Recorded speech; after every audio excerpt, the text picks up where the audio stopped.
Hi friends, welcome back to my channel.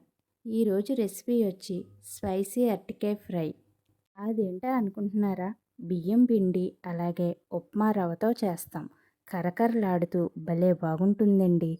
ఈ spicy అరటికాయ fry పప్పులోకైనా రసంలోకైనా side డిష్గా చాలా బాగుంటుందండి.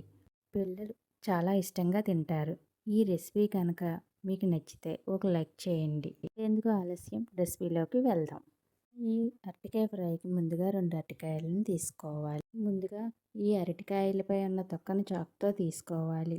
వీటిని మరీ దలసరిగా కాకుండా మరీ పలచగా కాకుండా ఒక మీడియం సైజులో మొత్తం అరటికాయలన్నింటినీ కట్ చేసుకోవాలి. ఇలా కట్ చేసుకున్న అరటికాయ ముక్కలను సాల్ట్ వాటర్లో వేసి ఉంచితే అరటికాయ ముక్కలు నల్లబడకుండా ఉంటాయి. మనం తీసుకున్న 2 అరటికాయలకి 2 స్పూన్లు వరిపిండి, అర టీ స్పూన్ పసుపు, 1 స్పూన్ కారం వేసుకోవాలి.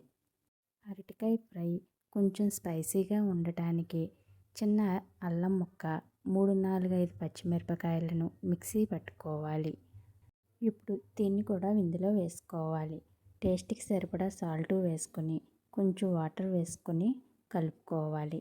ఇలా కలుపుకున్న మిశ్రమంలో మనం కట్ చేసి పెట్టుకున్న అరటికాయ ముక్కలను వేసి ఈ మిశ్రమం అంతటికి అరటికాయ ముక్కలు బాగా పట్టించేలా కలుపుకోవాలి. 5 నిమిషాలు పక్కన పెట్టుకోవాలి. ఈ రెసిపీ కోసం ముందుగా స్టవ్ వెలిగించి పాన్ పెట్టుకుని డీప్ ఫ్రైకి సరిపడా ఆయిల్ వేసుకోవాలి. ఆయిల్ వేడెక్కే లోపల మనం ముందుగా 2 స్పూన్ల ఉప్మా రవ్వను తీసుకోవాలి. ఉప్మా రవ్వ అంటే కరాచీనోకండి. దీన్ని సుజీ రవ్వ అని కూడా అంటారు. ఇప్పుడు ఈ అరటికాయ ముక్కలను ఇందులో ముంచి బాగా మరిగిన ఆయిల్లో వేసుకోవాలి. ఈ అరటికాయ ముక్కలన్నింటికి ఉప్మా రవ్వను పట్టించి ఇలా ఆయిల్లో వేసుకోవాలి. వీటన్నింటినీ లైట్ గోల్డెన్ కలర్ వచ్చేంత వరకు ఫ్రై చేసుకోవాలి. ఈ అరటికాయ ముక్కలను మరో పక్కకి టర్న్ చేసుకోవాలి. ఈ అరటికాయ ముక్కలను ఫ్రై చేసేటప్పుడు స్టవ్ని మరీ హై ఫ్లేమ్లో కాకుండా మరీ లో ఫ్లేమ్లో కాకుండా మీడియం ఫ్లేమ్లో పెట్టుకుని ఫ్రై చేసుకోవాలి. అప్పుడే లోపల బాగా చక్కగా ఉడుకుతాయి.